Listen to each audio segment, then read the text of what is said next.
성도의 구원, 벌써 세 번째 시간이네요. 하나님의 믿음, 인격적으로 대접하시는 하나님. 히브리서 11장 8절부터 10절까지 있는 말씀을 근거로 믿음에 대해서 한 번 더 살펴보도록 하겠습니다. 원고에 나와 있는 것처럼 함께 읽고, 제가 읽고, 또 인사이트가 있으면 함께 나누고 그렇게 진행해 나가도록 할게요. 아브라함의 틀이라는 부분이 있죠. 아브라함은 성경에서 믿음에 관한 좋은 모델로 제시되고 있죠. 그래서 믿음의 조상이라고 우리가 흔히 이제 설명하고 있는데, 재미있는 건 뭐냐면요, 아브라함은 우리가 개신교죠.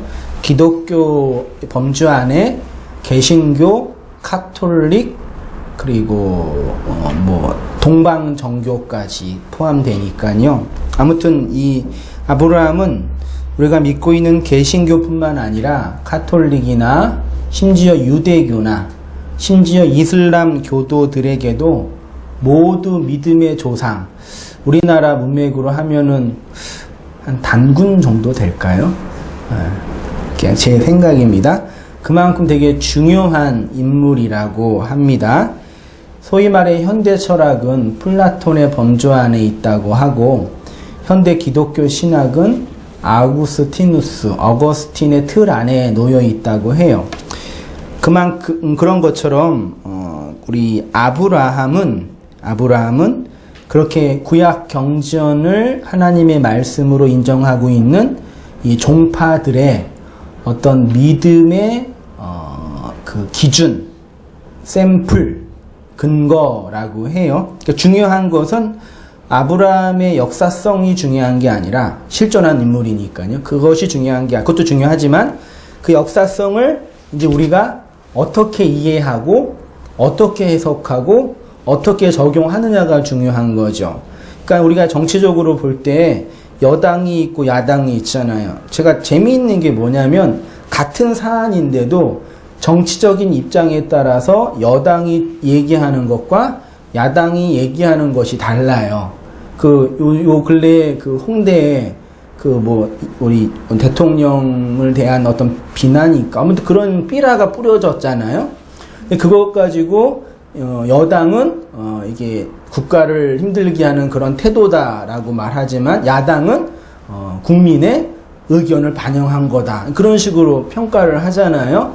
같은 사건이지만, 같은 사실, 팩트이지만 그것들을 어떻게 해석하느냐에 따라서 입장이 달라지는 것처럼 아브라함이라는 이 중요한 인물도 그렇게 중요성이 있어요. 사실 창세기 1장부터 11장까지는 하나님께서 전 인류를 향해서 다루고 계시는 장면이에요. 근데 갑자기 12장부터 전 인류에 대한 관심을 이제 없애고 한 사람에게만 관심을 가져요. 그게 바로 아브라함이라는 얘기입니다. 그러니까 우리 개신교 진영에서도 아브라함이 믿음의 조상이고 믿음의 표본이라고 이해가 되죠. 그래서 아브라함이 우리의 믿음의 조상이고 샘플이기 때문에 우리도 아브라함처럼 멜기세덱에 11조를 드린 것처럼 11조를 드리자. 할렐루야. 아브라함처럼 자기 자식도 하나님께 드렸으니 우리의 중요한 것도 하나님께 드리자. 이런 식으로 이제 접근해 가고 있는 겁니다. 그런데 그러한 접근이 엄밀한 의미에서 성경적이냐라고 질문을 할 때 의문 가는 게 많이 있어요. 소위 말해서 제가 그렇게 표현을 했는데, 적극적인 사고방식 주창자들이 말하는 믿음주의적 태도. 믿음하면 생각나는 게 뭐예요? 아브라함의 믿음하면 11조를 드리고 자식을 바치고, 이런 아브라함의 어떤 결단, 그분의 의지, 어떤 그런 인간의 행동을 이제 믿음이라고 설명을 하는데, 오늘 본문은 함께 나눌 이야기는 그런 것보다는 아브라함의 헌신적이고 의지적인 믿음의 행위 이전에 누구의 믿음이 있었다고요?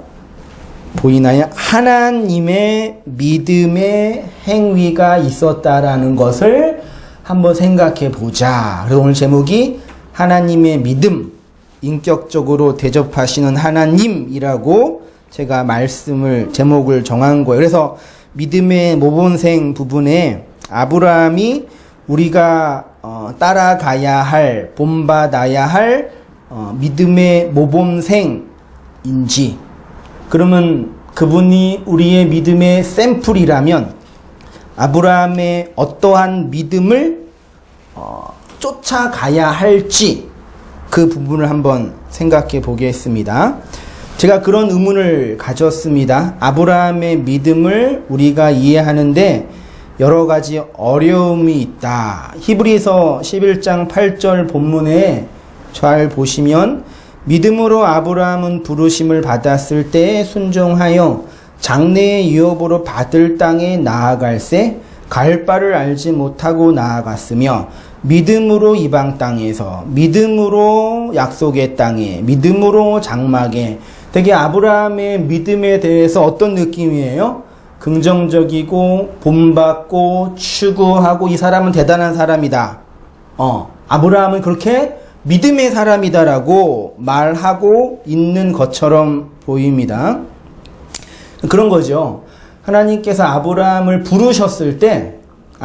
처음 부르셨을 때 그 부르심에 지체 없이 순종하고 결단하여서 하나님이 원하는 본토 친척 아비의 집을 떠나 갔다라는 얘기예요.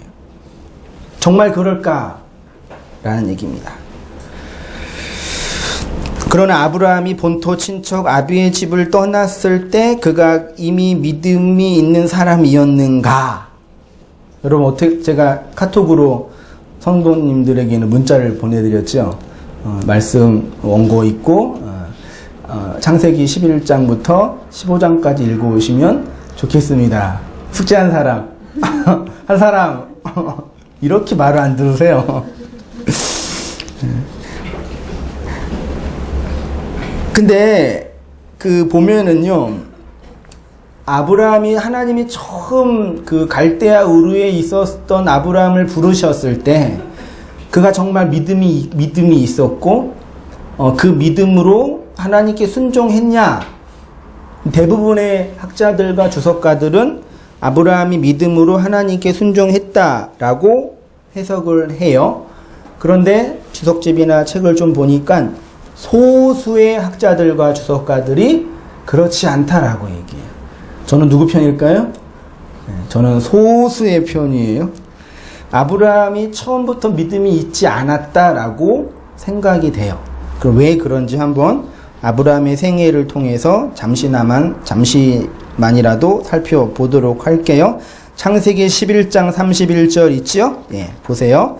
데라가 그 아들 아브라함과 하란의 아들인 그의 손자 롯과 그의 며느리 아브라함의 아내 사레를 데리고 갈대아 우르를 떠나 가나안 땅으로 가고자 하더니 하란에 이르러 거기에 거류하였으며 데라는 나이가 205세가 되어 하란에서 죽었더라. 창세기 11장 그 아래에 있는 부분인데 데라가 아브라함과 하란의 아들인 그의 손자 롯과 어디를 떠나? 갈대아. 그러니까 성경책 보면요 뒤에 다 지도가 있어요. 지금 볼 필요는 없고요. 아브라함이 있었던 갈대아 우르는 지금 이라크랑 이란 지역 사우디아라비아에 있는 소위 말해서 메소포타미아 문명이 발상지예요. 그게 무슨 강이죠, 준이야? 티그리스 강이에요? 아무튼 강이에요. 거기가 이제 4대 문명의 발상지잖아요. 황하나 인더스를 이제 집어치우고, 거기에서 갈대아 문명이 이제 시작이 된 건데, 거기에 있었어요. 거기에 있었는데 하나님이 나타나셔가지고, 아브라함아, 본토, 친척, 아비의 집을 떠나라 그랬어요. 그래서 아브라함이 떠나서 곧바로 가나안 땅에 간 게 아니라, 가운데가 어디예요? 거기가 하란이에요. 그러니까 아브라함이 곧바로 하나님의 말씀, 본토, 친척, 아비의 집 3개를 떠나라 그랬죠. 3개 다 떠났어요? 본토 고향은 떠났네요. 갈대아 우르를 떠났으니까. 그러면 친척 여기 있네요. 롯이 딱 끼어 있네요. 친척 집은 떠나지 않았죠. 그다음에 본토 친척 아비의 집은 안 떠났죠. 그러니까 고향만 떠나고 하란에서 가나안 들어가기 직전에 하란에서 친척과 아비와 함께 한동안 지냈다라고 보는 거예요. 얼마나 지냈는지를 계산하기가 매우 어려워요. 근데 다만 곧바로 간 게 아니라 그 초승달 지역을 경유해야 되니까 경유하다가 하란이라는 괜찮은 지역에 있다가 살만했던 것 같아요. 거기에 있는데 하반절에 보면은 32절에 보면은 데라가 몇 세에 205세에 하란에서 죽었어요. 데라 아버지가 죽자 이제 롯과 함께 하란에서 어디로 가요? 가나안 땅으로 들어가는 거예요. 이 본문만 보더라도 아브라함이 처음부터 하나님의 그 말씀, 본토와 친척과 아비의 집을 떠나서 내가 내게 지시할 땅, 지금 가나안 땅인데 그 가나안 땅으로 들어갔어요? 안 들어갔어요? 안 들어갔어요. 그런데 히브리서 11장 8절의 본문을 보면은 본문에 보면은 8절 이하의 본문을 보면은 어떤 뉘앙스예요? 아브라함이 믿음으로 하나님이 부르신 땅으로 거류하며 갔다라고 설명하고 있잖아요. 그 이야기를 할게요. 이 페이지의 왼쪽에 쉽게 말하면 아브라함은 하나님의 부르심에 곧바로 순종한 것이 아니라 하나님께서 그의 인생에 관여하셔서 조금씩 순종하게 했다. 제 표현으로 믿음이 자라게 했다라고 보여집니다. 창세기 12장 1절 이하 보십시오. 여호와께서 아브라함에게 이르시되 너는 너의 고향, 본토예요. 개역성경은요. 고향과 친척과 아비의 집을 떠나 내가 내게 보여줄 땅으로 가라. 내가 너로 큰 민족을 이루고 내게 복을 주어 내 이름을 창대하게 하리니 너는 복이 될지라. 너를 축복하는 자에게는 내가 복을 내리고 너를 저주하는 자에게는 내가 저주하리니 땅의 모든 족속이 너로 말미암아 복을 얻을 것이라 하신지라. 4절 보세요. 이에 아브라함이 여호와의 말씀을 따라갔고 롯도 그와 함께 갔으며 아브라함이 어디를 떠날 때?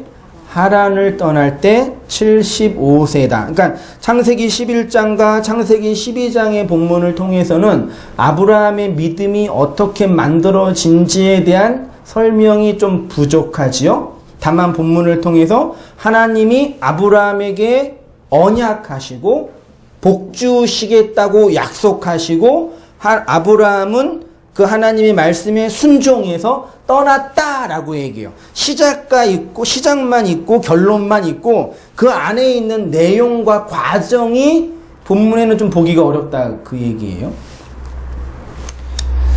그래서 창세기 히브리서 11장에 있는 이야기는 아브라함의 완성된 믿음의 입장에서 성경의 독자인 교회가 믿음의 조상으로서의 아브라함을 바라보는 관점이고 창세기 12장은 하나님이 아브라함을 부르시는 관점이라고 볼 수가 있죠. 그래서 이 본문을 통해서 제가 뭘 말씀을 드리고 싶냐면 시간 속에서 일하시는 하나님이라는 내용을 말하고 싶은 거예요. 우리는 아브라함의 완성된 믿음을 이미 알고 있기 때문에 그 완성된 믿음에 도달하는 과정을 관가할 때가 많이 있어요. 그것은 곧 시간 속에서 일하시는 하나님의 일하심에 대한 무지다라고 말씀드리고 싶습니다. 하나님은 초월 속에 계시지만 묵시 속에서 하나님의 영원 속에서 하나님의 전능한 구속사가 이미 완성되었지요. 예, 절 보세요 한번. 여러분 구원 받으셨죠? 예, 만약에 지금 죽으면 여러분의 완성된 존재가 천국에 있어요 없어요? 잘 생각하세요. 이미 우리의 완성된 모습은 천국에 있어요. 왜요? 하나님이 우리의 구원을 정하셨기 때문에. 하나님이 우리의 구원을 정하셨으면, 계획을 하셨으면 이루어진 거예요? 이루어지지 않은 거예요? 헷갈려요?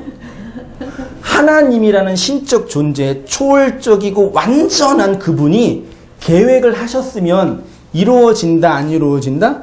이루어진 거죠. 그러니까 하나님이 계획을 하셨으면 그 계획은 이미 이루어졌죠. 그러니까 시간적으로 볼 때 우리가 살고 있는 세상은 현상계라고 하니까 역사니까 우리 역사 안에 갇혀 있죠. 근데 하나님은 초월, 영원, 천국 속에서 하나님의 계획과 뜻과 의지가 이미 여기에 다 이루어졌지요.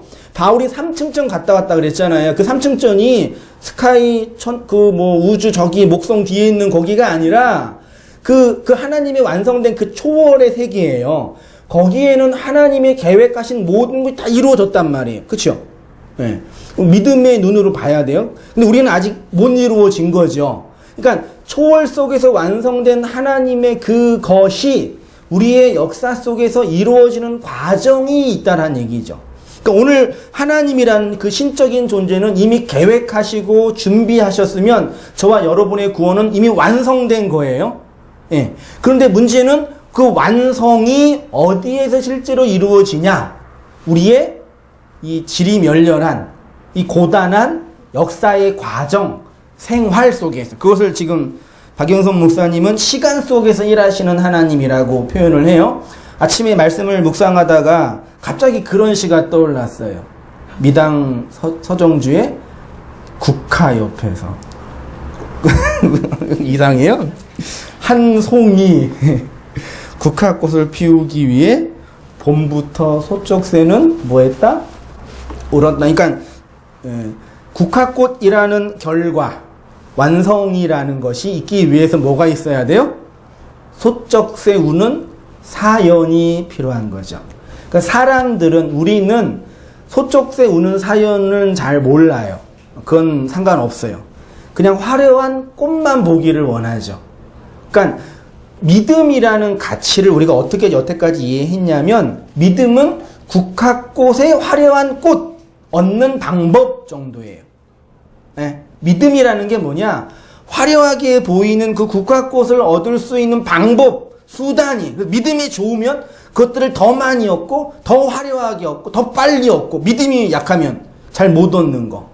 네. 그 정도로 이해하는데, 오늘 이 시간에 생각할 때 믿음은 뭐냐? 어떤 의미에서는 소쩍새 우는 사연이다 라고 말씀드리고 싶어요. 제가 그렇게 얘기했어요. 그래서요, 하나님은 이 역사의 과정을 통해서 당신의 일을 하신다. 그래서 아브라함은 어느 날 갑자기 기도하다가 결단과 치성을 드리는 것을 통해서 믿음이 생긴 것이 아니라 역사의 과정을 통해서, 시간의 과정을 통해서 믿음이 만들어졌다라고 말씀을 드리고 싶어요. 그런데 왜 성경은 아브라함이 하나님의 부르심을 받았을 때 믿음이 있는 자의 모습으로 순종하고 즉각적으로 반응하였다라고 말하고 있을까요? 쉽게 말해서 히브리서 11장 8절에 믿음으로 아브라함은 부르심을 받았을 때에, 이 믿음이, 결론을 미리 서둘러 말씀을 드리면, 아브라함의 믿음일까요? 하나님의 믿음일까요? 예요. 믿음으로 아브라함은 부르심을 받았는데 아브라함의 믿음일까요? 하나님의 믿음일까요? 예요. 여러분, 하나님 믿으시죠? 믿으시죠?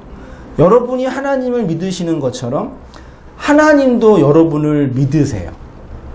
그거는 아빠가 아들에게 나 너 믿는다, 나 너 100점 맞을 줄 믿는다, 그런 믿음과는 다른 믿음이에요. 여러분이 하나님을 믿는데 그 믿음의 내용이 뭐인 것 같아요? 내가 하나님을 잘 믿으면 나를 구원해 주실 거야.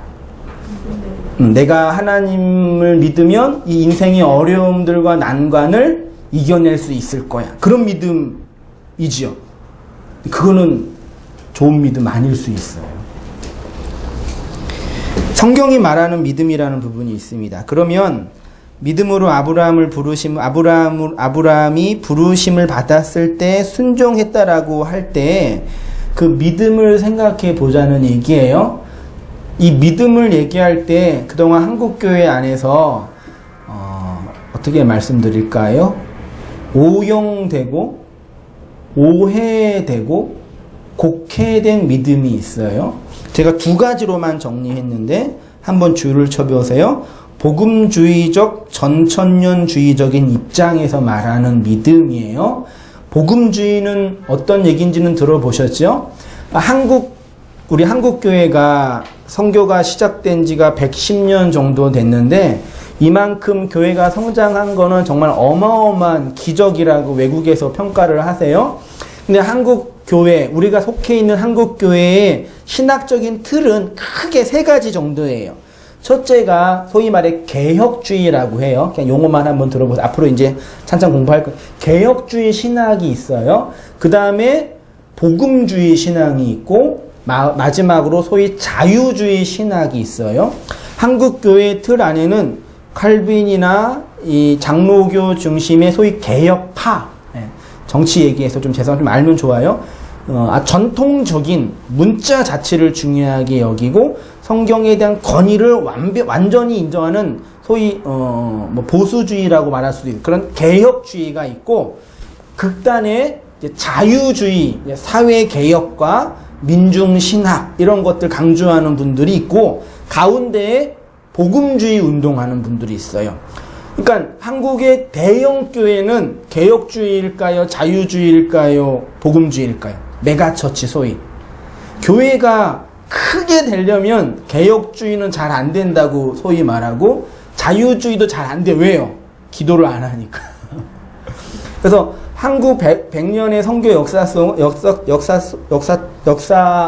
통해서 복음주의 선교 운동이 아주 강력하게 일어난 거예요. 지금 한국의 대형 교회 우리가 알고 있는 사랑의 교회, 분당 우리 교회 뭐 그런 교회들 있잖아요. 그게 다 복음주의 전도 운동으로 형성된 교회들이에요.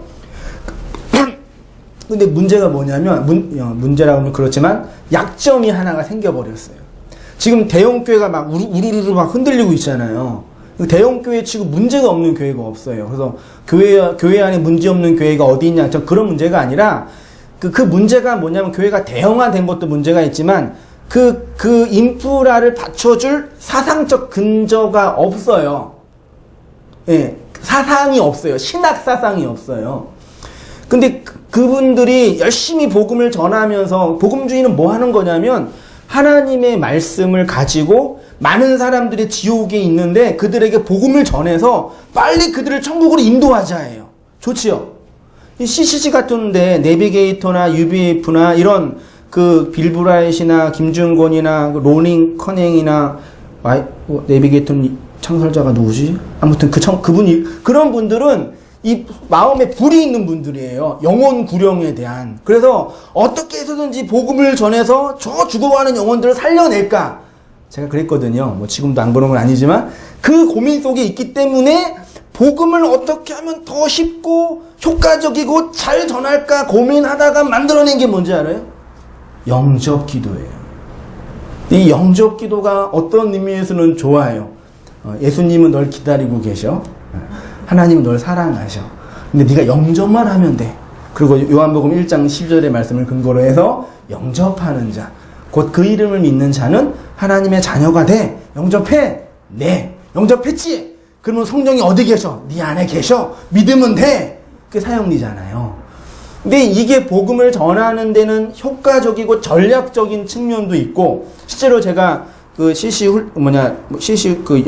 대학생 전국수련회 가서 훈련 받고, 이제 월화수목 훈련 받고, 목금토 3박 4일 동안 거지순례 전도 여행이라는 걸 해요. 돈 한 푼 없이 시구를 지어가면서 복음만 전하는데, 그때 정말 그 놀라운 하나님의 은혜들과 인도하심을 발견했거든요. 근데 그런 어떤 복음적인 열정이 있는데, 이제 문제는 영접 기도는 성경적인 게 아니라는 얘기예요. 네. 어떻게 해서든지 복음을 전하고 싶은 열정 때문에 재료를 좀 망가뜨려 놓은 거예요. 맛있는 커피를 만들려고 이상한 거 막 집어넣는 것처럼.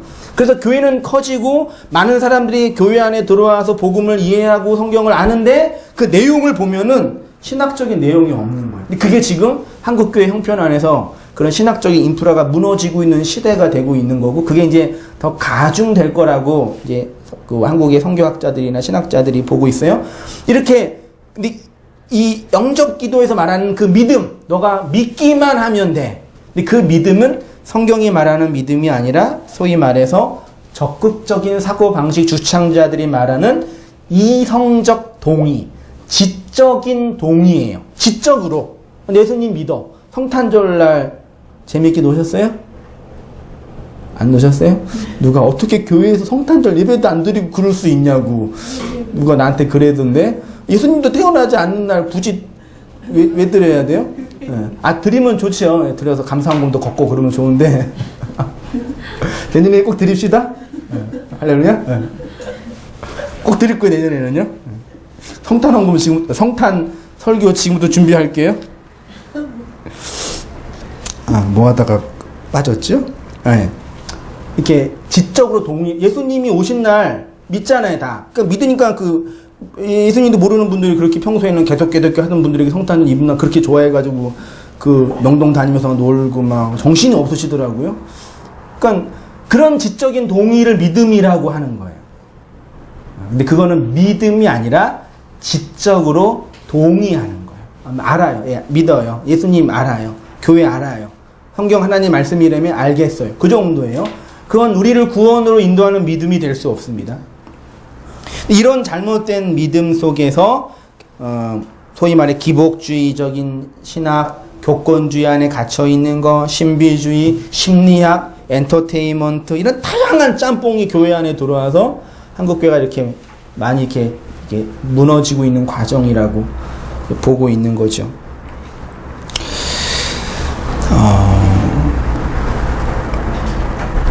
근데 아브라함이 가지고 있었던 믿음이 그런 믿음이었을까? 아브라함이 하나님을 믿음에 그게 그런 믿음이었을까라는 얘기입니다. 여기 보시면 성경에서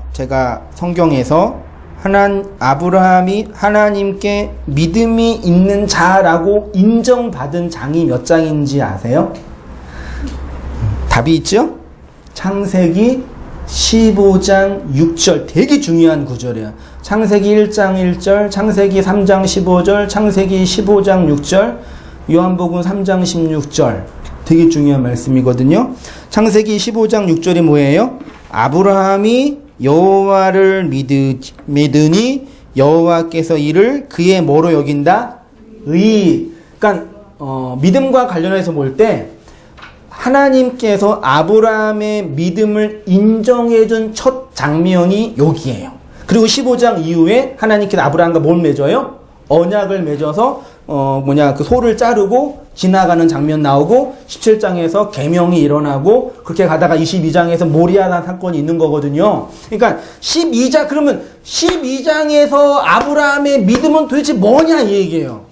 하나님은 15장에서 아브라함을 믿음 있는 자라고 인정해 주셨는데, 그러면 12장에서의 아브라함의 믿음, 분명히 성경은 아브라함은 믿음으로 본토 친척 아비의 집을 떠나갔다고 얘기했는데, 그러면 12장 히브리서 11장 8절에서 말하는 그 아브라함의 믿음은 뭐냐? 누구의 믿음? 하나님의 믿음이라는 얘기죠. 그러니까 아브라함이 하나님을 믿어서 이런 거죠. 제가 어디 있죠? 사도행전 7장 2절에 스데반이 이런 얘기를 했잖아요. 스데반이 이르되, 각주 1번이에요.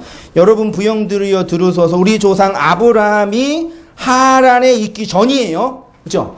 하란에 있기 전에 메소포타미아에 있을 때에 영광의 하나님이 나타났대요. 그러니까 아브라함이 메소포타미아 지역에서 우상 만들고 있었거든요. 아버지가 우상 만드는 직업이라. 우상 만들고 있는 아브라함이었는데, 하나님이 아브라함에게 나타나가지고, 야, 너 나가. 본토 친척 아비의 집을 떠나. 내가 너한테 지시할 땅으로 가. 그랬단 말이죠. 그리고 아브라함이 나간 거예요. 나갔는데, 본토는 나갔는데, 친척 데리고 아버지 데리고 간 거예요. 그러면 아브라함의 믿음이 아니라 하나님이 아브라함을 향하여 어떠한 의지와 계획과 열망과 목표를 가지고 그를 끌고 간 거라고요. 머리채 잡고 말하자면 일로 와! 그러고 데리고 오는 거란 말이에요.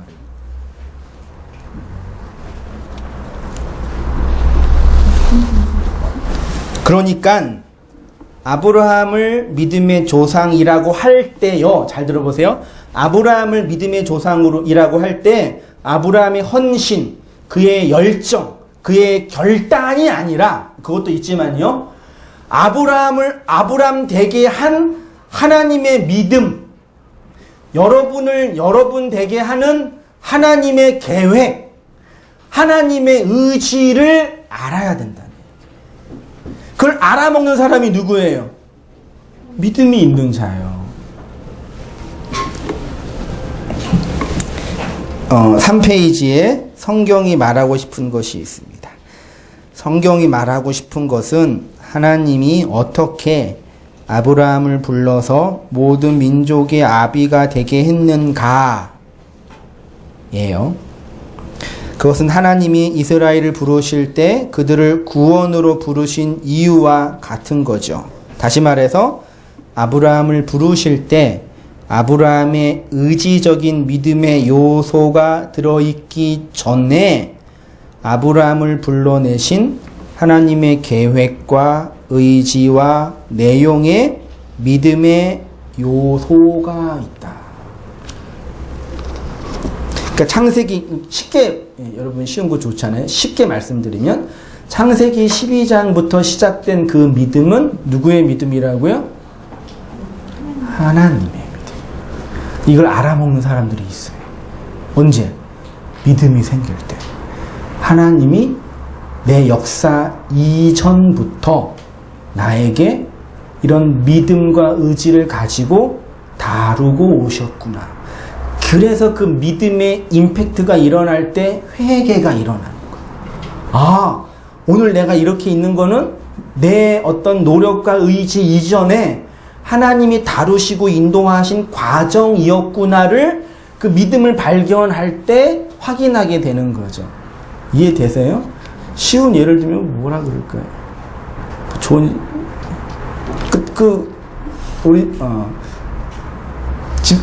남녀가 만났을 때 그 바람둥이 제비족이 잘하는 그 화법이 있잖아요. 당신을 만났는데 그 이전부터 알고 있는 것 같다. 다가오지 않나 보나 별로. 너무 기도만 하시나 보구나. 넘어갈게요. 괜히 했어. 믿음의 요소가 그거예요.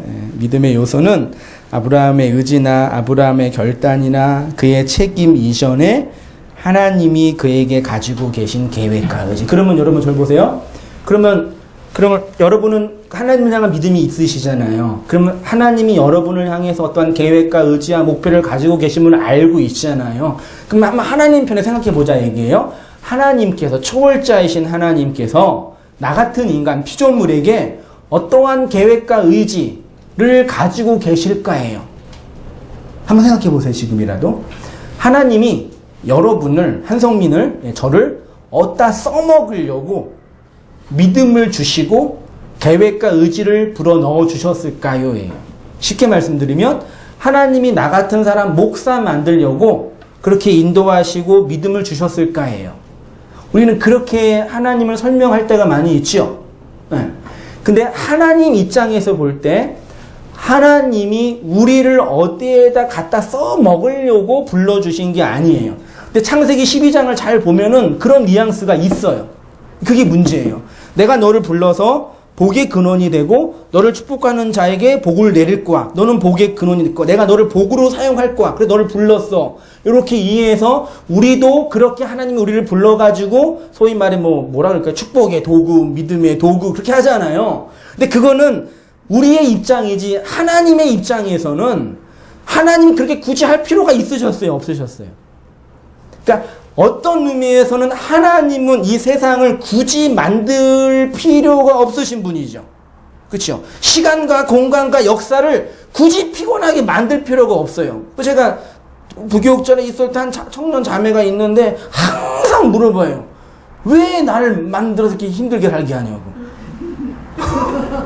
왜 나 믿음이 있는 거겠지만 맨날 물어봐요. 왜 이렇게 날 만들어 이렇게 생고생을 시키냐.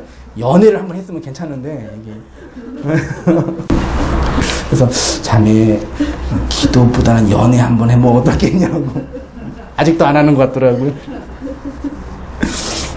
여러분이 하나님 믿을 때 하나님 한번 믿어봐. 그리고 믿으셨냐 얘기죠. 그러셨어요? 아니죠. 어느 날 눈 뜨니까 믿음이 생긴 거죠. 그렇죠? 결혼하신 분들은 내가 이 사람을 너무 사랑해서 결혼했지만 어느 날 눈 뜨니까 이 괴물이 옆에 있는 거잖아요.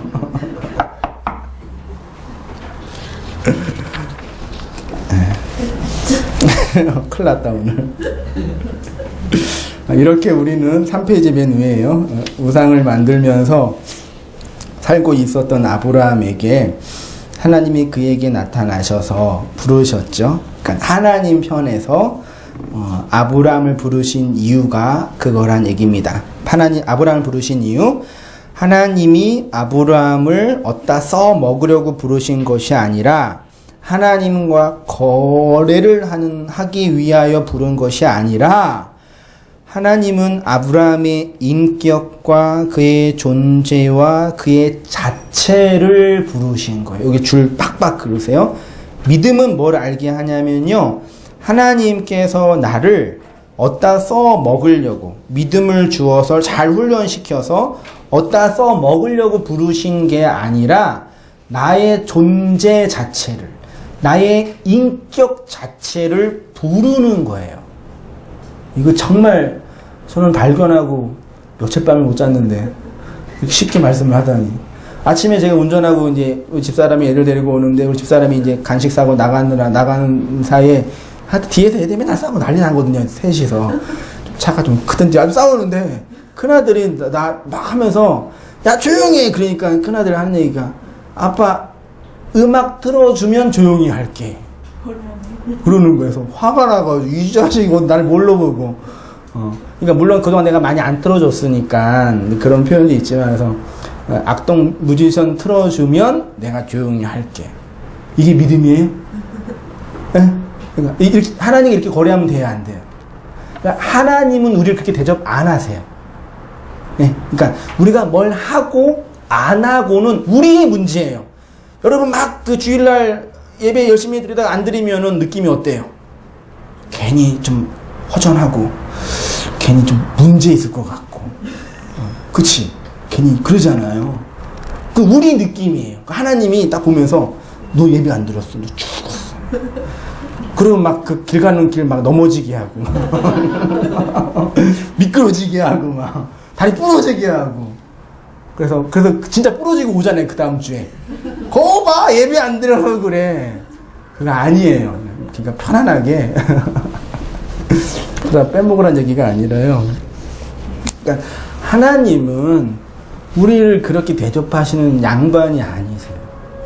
그러니까 그걸 알아요. 인격과 존재로 대접해요.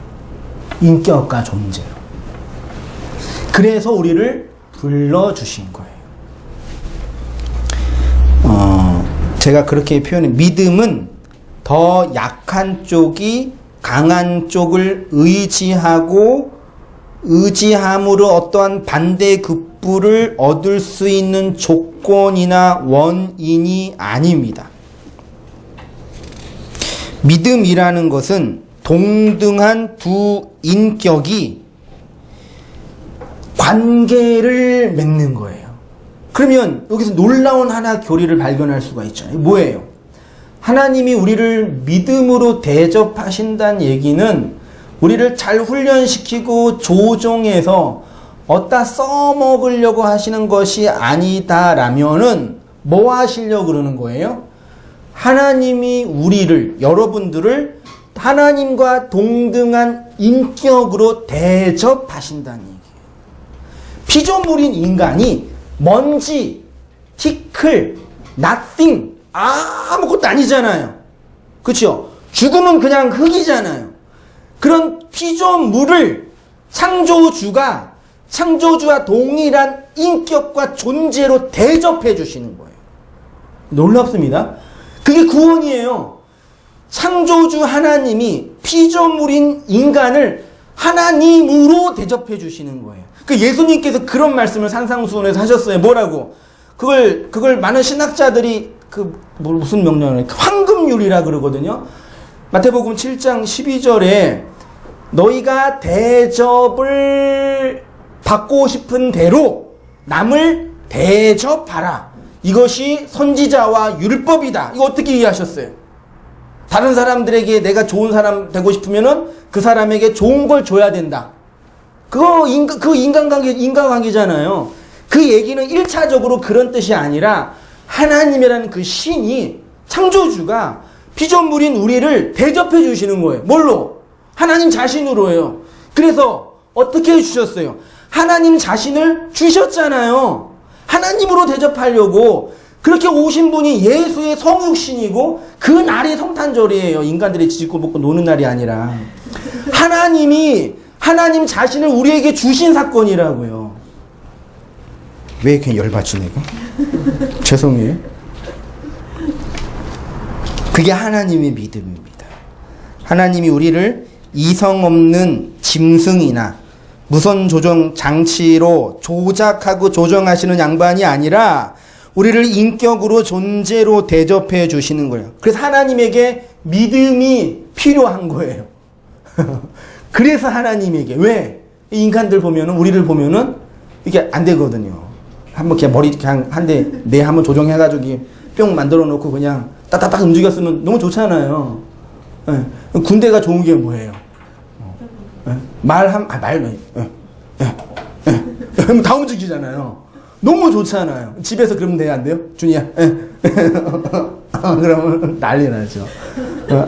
하나님은 우리를 그렇게 대접하시는 거예요. 요걸로 안 하시고 기다리고 말씀해 주시고 그게 하나님의 믿음이에요. 그걸 깨닫는 사람이 성도고 그리고 그걸 알아먹을 때 뭐 소위 말해 뭐 신앙이 철이 든다. 근데 우리는 맨날 어떻게 해요? 그 하나님께 어떻게든 잘 보이려고 뭐 하나 얻으려고 그렇게 발악을 하면서 사는 거죠. 그래서 그렇게 잘 보이고 얻어낸 사람들을 보면서 좋다 멋있다 부러워하고 대상 탄 사람 부러워하는 것처럼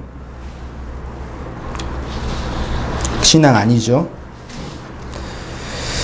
4페이지로 갈게요. 믿음이 생기면 그래서 제가 그런 말을 했죠. 제가 예수님은 단지 섬김의 대상에서 머물러 있으면 안 된다 그랬습니다. 인간이 어떠한 대상을 섬긴다라는 얘기는 뭐예요? 네. 그러니까 우리가 이런 오해는 하지 마세요.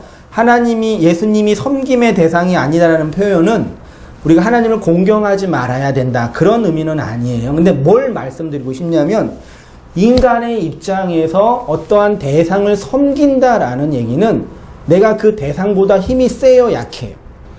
약하죠. 근데 나는 살아야 돼요. 나는 얻어내야 돼요. 근데 그 신에게 잘 보여야지만 얻어낼 수가 있대요. 그래서 섬김의 방향으로 움직여지는 것이 종교예요. 그게 모든 종교의 기본적인 틀이에요. 맞죠? 기독교는 우리가 하나님을 섬기는 것이 아니라 하나님이 우리를 섬겨주세요. 네, 그게 천국이에요. 우리가 뭘 만들고 내밀어서 하나님께 갖다 바쳐서 하나님 우리 나 잘했죠. 그러니까 내 인생 이렇게 인도해줘요. 아빠 내가 말 들을 테니까 악동 뮤지션 틀어줘. 이게 모든 종교라고요. 근데 진짜 신앙은 아빠 악동 뮤지션 틀어줘. 왜? 나 아들이니까. 이거라고요. 좋은 예화 하나 발견했네. 주님 때문에. 그게 믿음의 관계라니. 그래서 종교 안에 뭐가 있어 항상? 공포심, 두려움, 인가율, 뭐라 그러지? 그 아침에 언뜻 그 인터넷 블로그를 보니까 내 친구 중에 한 명이 무당이 한 두세 명 있어요. 블로그 이웃 중에. 전보는. 근데 그분들 이렇게 글 보면 재미있는 게 많이 있어요. 어떤 종교인이니까요. 그래서 그 하늘의 길을 받아서 이 땅에 애군을 없애야 된다. 그러면 영명한 무당을 찾아가서 구판 한번 그 구 속에 정말 그 항민족의 담겨져 있어요. 굿이. 그래서 그 굿 하는 게 무형문화재 됐잖아요. 뭔지 몰라요? 여러분 기도만 하세요? 그게 뭐 이방 어떤 무속신앙이라 치부할 게 아니라 그러니까 한 사회나 민족이 그렇게 쉽게 만들어지는 게 아니에요. 그분들이 다 그거예요. 그 신에게 갇혀있기 때문에 몰라도 이게 애군을 없애야 돼. 액을 없애야 돼요. 그 화를. 기독교는. 그거 아니죠. 근데 모양만 바꾼 것처럼 해가지고 그렇게 하나님 믿으면 되냐고. 그래서 그런 얘기도 제가 했습니다. 기독교는 거기에 머물러 있으면 안 됩니다. 하나님이 우리를 어디에다 써 먹으려고 구원시키는 것처럼 않으신 것처럼 우리도 하나님에게 내가 믿고 섬겼으니까 어떤 반대급부를 얻으려고 해서는 안 됩니다. 심지어 내가 예수님을 믿었으니까 나를 천국으로 인도해 주세요도 안 돼요. 천국이라는 게 뭐예요? 천국 있어요? 누가 또 선생님 뭐 천국 없다고 또 그러는데 천국 있어요? 꼭 가셔요? 지옥 가면 안 돼요? 천국 갑시다. 근데 그 천국이라는 게 뭐예요? 내가 예수님 믿고 예수님 의지하고 열심히 종교 생활해서 얻는 반대급부예요? 근데 이슬람 교도들은 천국 그렇게 이해하죠. 그래서 그 폭탄 테러 그런 데에요. 폭탄 테러 하면은 천국에 간대요. 천국에서 뭐 할 건데 12명보다 더 되는 아주 아름다운 여자들과 평생 산대요. 그 천국이에요? 그러니까 그분들이 생각하는 천국은 이 땅에서 이루지 못하는 어떠한 그 열망과 바램을 이룰 수 있는 그 유토피아예요. 그게 지옥이죠. 여러분, 이 땅에서 주님 알고 믿어서 천국 갔어요. 네, 천국 가서 뭐 할 거예요? 가서 할 게 뭐가 있다고. 우리 준이가 그러더라고요. 아빠 천국 가면 뭐해? 맛있는 거 많이 있냐고. 오늘 얘가 많이 나오네. 맛있는 거 없어요. 게임기도 없고 자동차도 없고 예쁜 여자도 없고 또 뭐 없어요. 하나님만 계세요. 어떻게 하시려고요? 그럼 지옥 되죠. 그러니까 우리가 생각하는 이 종교 안에서의 이 천국과 지옥도 매우 되게 이교적인 거예요. 물론 성경에 그런 표현이 있기 때문에 그대로 받아들였으니까요. 그러니까 제가 뭘 말씀드리고 싶냐면 천국이라는 것도 우리가 믿어서 가는 어떤 반대의 급부가 아니라 하나님 자신이에요. 맞죠? 이런 말 하면 좀 그렇지만 예수님이 만약에 지옥에 계시면 어떻게 하실 거예요? 좀 말이 안 되는 표현이에요. 예수님께서 그 지옥의 불구덩이에 계세요, 지금요. 만약에 어떻게 하실 거예요? 그러니까 이런 말 자체가 되게 이상하게 다가오는 우리한테는요. 그러니까 천국과 지옥의 개념이 내가 좋고 원하는 어떤 장소나 어떤 화려한 곳이 아니라 하나님과의 인격성과 관계성에서 형성되는 내적인 만족이란 얘기예요. 그러니까 이 땅에 살면서 하나님과 관계 안에서 그러한 내적인 만족과 인격적인 경험과 내면의 확신이 뭔지도 몰랐던 어떤 분이 예수를 믿었기 때문에 천국에 가면은 거기가 지옥일 거예요. 하나님이 누군지 모르는 거니까. 여러분 잘 이해하셨으면 좋겠습니다. 그러니까 하나님이 우리를 그러한 인격으로 대접해 주신다. 그러니까요, 창세기 12장의 믿음은 하나님의 믿음이고 창세기 15장의 믿음은 아브라함의 믿음이라고 굳이 정할 수 있어요. 4페이지에 가서요. 그러면 어떻게 창세기 12장과 15장, 4장 되는 그 역사의 과정 속에서 아브라함에게 믿음의 내용이 형성이 됐냐? 제가 읽어오라고 부탁드린 게 그거예요. 창세기 1장부터 11장까지는 하나님이 전 인류를 대해서 창조, 타락, 홍수, 회복, 11장의 바벨탑. 11장 쭉 내려와서 11장 하반절에 데라가 나와요. 그리고 12장부터 아브라함이 나와요. 아브라함 12장에서 하나님 아브라함을 불러서 갈대아 우르에서 하란에 들어갔다가 하란에서 가나안에 들어왔죠. 근데 가나안에 들어왔으면 하나님의 말씀에 순종하고 그 말씀에 복종했으면 그게 들어가서 잘 돼야 되잖아요. 근데 뭘 만나요? 기근을 만나요. 그거 어떻게 해요? 먹고 살아야 되니까. 애국으로 가야죠. 그 왜 그랬냐면요. 인간의 4대 문명지는요, 다 뭐가 있어요? 강이 있어요. 강이 왜 있어요? 강이 있으면 뭐가 좋아요? 강이 범람하면, 범람해서 그 땅이 이제 농토가 되는 거예요. 그래서 강 지역의 문명이 형성이 된 거예요. 근데 가나안, 팔레스타인 땅은 이게 강이 바다 같은 호수는 염해, 소금기가 있는 아무것도 살지도 못해요. 죽음의 바다예요. 그리고 요단강은 색강이에요. 범람도 안 해요. 그러니까 애굽이나 메소포타미아는 비가 오지 않아도 항상 땅이 찰진다 아주 좋아요. 옥토예요. 농사가 너무 잘 된단 말이에요. 근데 가나안 땅은 땅이 다 메말라 있어요. 농사 어떻게 져요? 상식이 농사 어떻게 져요? 하늘에서 비가 내려야지 농사 질 수 있어요. 그게 천수단 농사잖아요. 그래서 구약 성경을 보면은 하나님께서 이른 비와 늦은 비를 준다 그랬잖아요. 그 건기와 우기 사이에 비를 주셔서 그 비 때문에 농사할 수 있거든요. 그러니까 가나안 땅은 비가 내리지 않으면 그냥 끝나. 그냥 죽음이에요. 근데 애굽이랑 메소포타미아는 비 안 와도 돼요. 왜? 땅 자체가 물이 있기 때문에요. 근데 하나님이 그 좋은 곳에서 가나안으로 집어넣었다니까요. 젖과 꿀이 흐르는 땅이 아니에요. 좋은 데가 아니라 그냥 거기 집어넣어가지고 뭐 하라는 얘기예요. 너 나만 바라봐. 내가 비 내리면 살고 비 안 내리면 넌 죽어, 이거예요. 근데 애굽과 메소포타미아는 그럴 필요가 없어요. 뭐 때가 되면 홍수가 돼가지고 땅이 찰지기 때문에 너무 좋아요. 그래서 내려갔단 말이에요. 내려가면 또 이제 하나님이 또 보호해 주셔야 되잖아요. 근데 또 아내가 또 워낙 예뻐가지고 또 이제 그 애굽왕이 또 이제 아내 삼으려고 하다가 내 아내 아니고 누이 하다가 또 누이 아니다 하다가 너 나한테 거짓말해 너 죽어 하다가 나왔잖아요. 또 나와서 또 롯이랑 또 재산 분쟁이 일어나가지고 넌 절로 가라 난 일로 가라 싸우진 않았잖아요. 본문에서는. 그리고 또 이제 롯이 끌려가다가 또 전쟁에서 롯 데리고 오고 그리고 멜기세덱 만나가지고 11조 드리고 그러고 15장이 나온 거예요. 제가 뭘 말씀드리고 싶은지 아시겠어요? 그러니까 12장에서 15장 사이에 하나님이 아브라함에게 나타나셔서 하나님이 누구이고 하나님이 어떠한 하나님인지를 역사와 시간 속에서 하나하나 보여주신 거예요. 네. 그러니까 주일날 제가 여러분에게 말씀을 나누는 거는요, 제가 연구하고 공부한 성경과 어떤 신학을 가르치는 게 사실은 아니에요. 여러분이 믿음이라는 내용을 가지고 여러분의 역사 속에 살지 않으면 제 설교 필요 없어요. 이거 왜 들으세요? 인생에 도움이 돼야 안 돼요. 돈 내라 그러지, 시간 바치라 그러지, 공부하라 그러지. 이 시간에 나가서 놀면 재미라도 있고 영어라도 공부하면 토익이라도 올라가죠.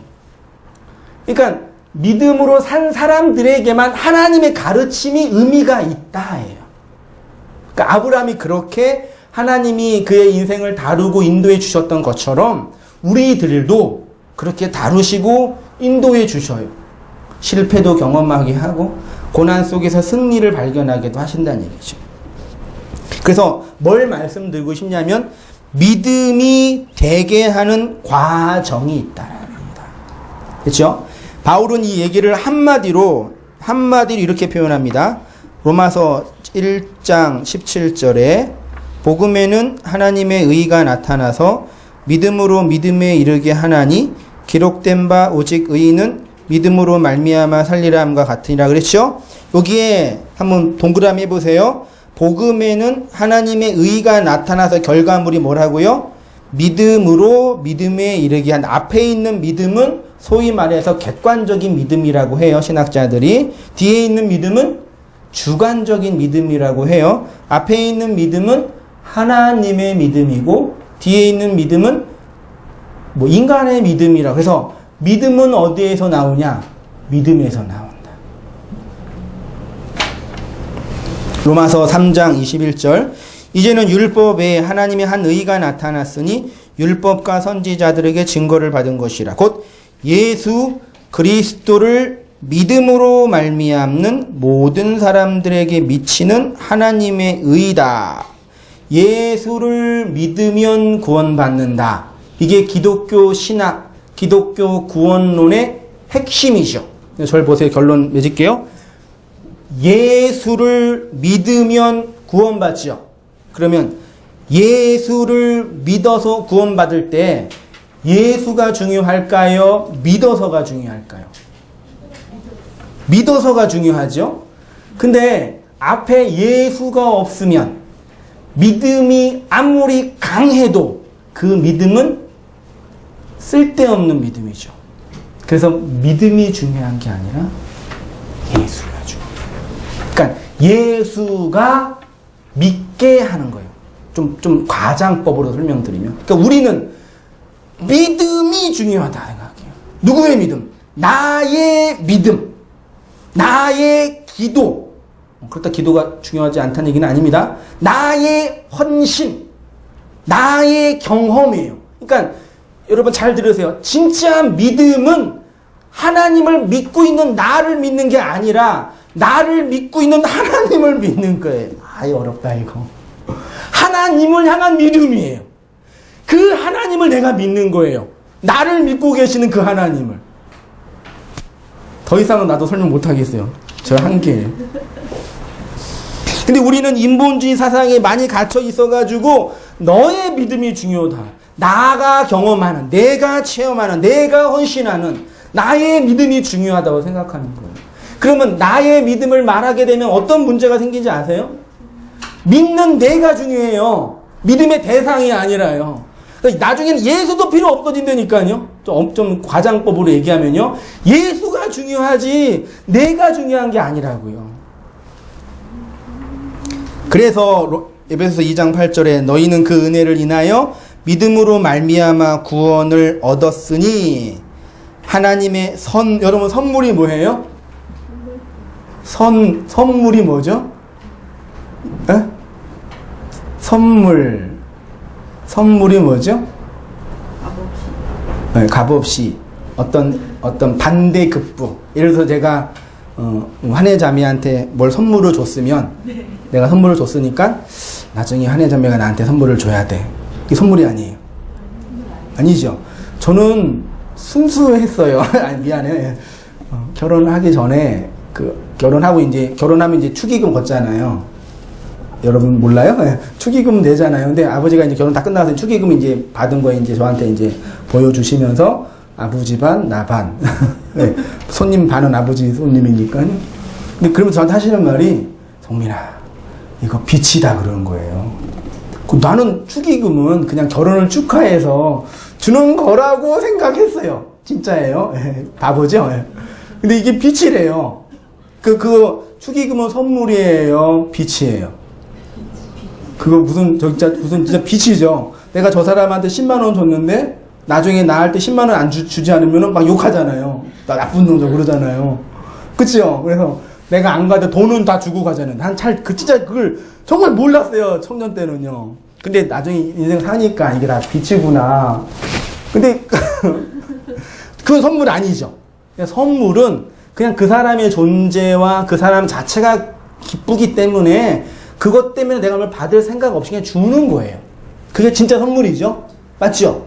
그러니까 구원이라는 게 그렇게 하나님이 우리에게 베풀어 주시는 선물이라는 거예요. 그래서 그 선물을 받은 자는 무슨 마음이 생겨요? 구원이라는 그 하나님이 우리에게 베풀어 주신 선물이 얼마면 되겠습니까? 얼마? 남녀가 만나서 연애 실컷 하다가 남자가 선물 다 주잖아요. 가방도 주고 옷도 주고. 그럼 헤어질 때 어떻게 해요? 다 풀러준다며요. 그렇죠. 그 선물 아니죠. 그러니까 하나님이 우리에게 주신 선물은 우리가 어떤 노력과 반대급부로 드릴 수 없지요. 그걸 받았으면 우리 입장 어떻게 돼요? 느낌이 어떨 것 같아요? 부담. 또 자존심이 상하죠. 네. 여러분 구원이라는 게 인간의 자존심을 뭉개는 방식으로 오는 거예요. 그러니까 이게 어떤 말이냐면요. 근데 제가 여러분에게 자기 깨어짐, 자기 해체 그런 얘기 많이 했어요. 되게 부담, 목 잘림 많이 했잖아요. 그게 이런 개념이라고요. 하나님이 우리에게 구원을 주셨는데 이걸 받고 있으면 나는 뭐가 돼요? 아주 그냥 나쁜 놈이 되는 거예요. 갚을 수 없으니까. 그게 나를 보시는 거라고요. 그게 자기 깨어짐이에요. 그러니까 그걸 받고 내가 받았으니까 어떻게 해서 갚을 수 있다는 것 자체가 잘못된 신앙이라고요. 그걸 받으면 그냥 찌그러져 있는 거예요. 네. 그래서 교회에서 잘난 척 하시는 분들이 있잖아요. 아, 나 이거 했는데, 나 요거 했는데, 내가 이 교회 몇 년에서 낸 헌금이 얼만데. 물론 그렇게 안 하지만. 그러면 이게 없는 거예요, 이게. 요 받은 게 없는 거예요. 다 자기 거 준 거란 말이에요. 나중에 그거 가지고 하나님 나라에 가면 어떻게 돼요?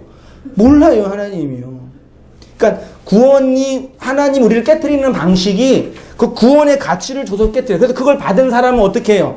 빚진 자가 돼요. 채무자가 돼요. 여러분 살기 힘드시죠? 빚 져보셨어요? 미쳐요. 전화 오고 난리 나고요.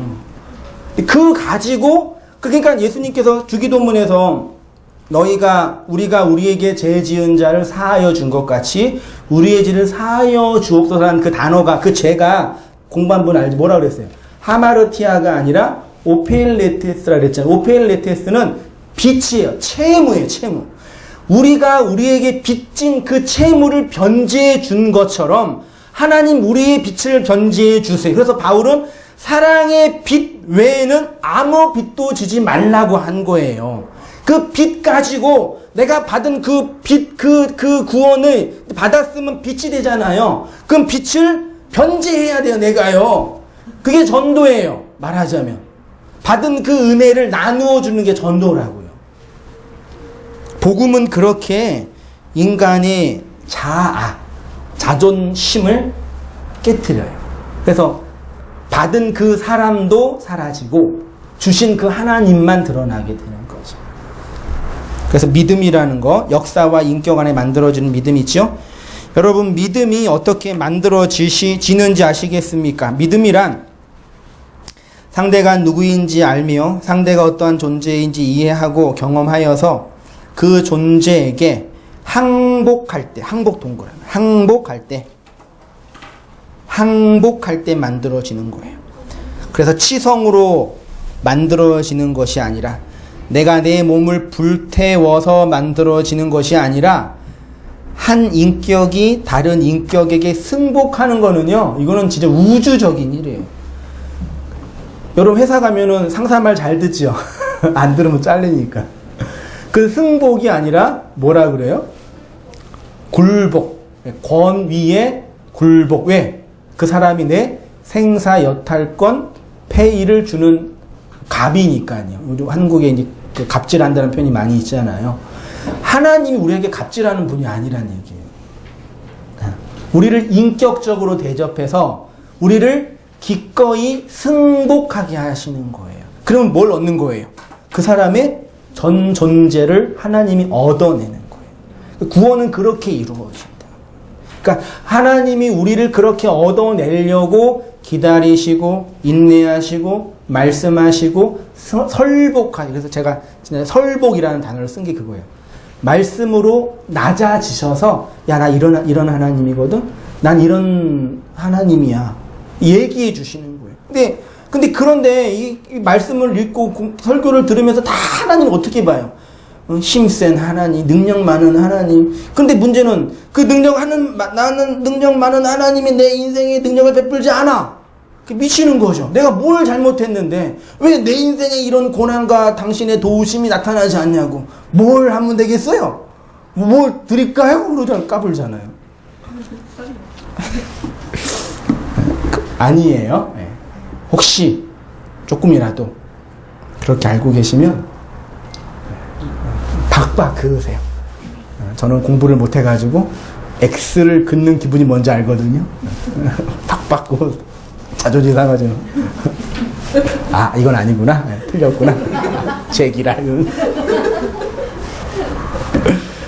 그때 이제 하나님이 이제 정답을 주실 거예요. 제 경험이에요. 하나님이 우리를 한 인격으로 대접하시는 것이 구원이고, 그것을 아는 것이 믿음이에요. 그래서 하나님 앞에 하나님 여러분을 우리를 그렇게 대접하심을 확인하고 배우고 성경의 역사를 통해서 우리의 역사를 통해서 발견해 가면 좋겠다. 그게 하나님 백성의 삶의 모습이다. 그렇게 나가면 좋겠고 또 이렇게 아까 제가 얘기했던 것처럼 여전히 많은 분들이 바른 교회 안에서 바른 목회자와의 관계 안에서 신앙생활을 하고 있는 분들도 있지만 교회 안에 있는 무신론자들도 있고 맹신주의자들도 있고 교회 밖의 무신론자들도 많이 있거든요. 그런 이 시대 상황에서 우리가 그 말씀을 바르게 알고 그 빛을 갚는 그런 삶들을 잘 해나가면 좋겠다.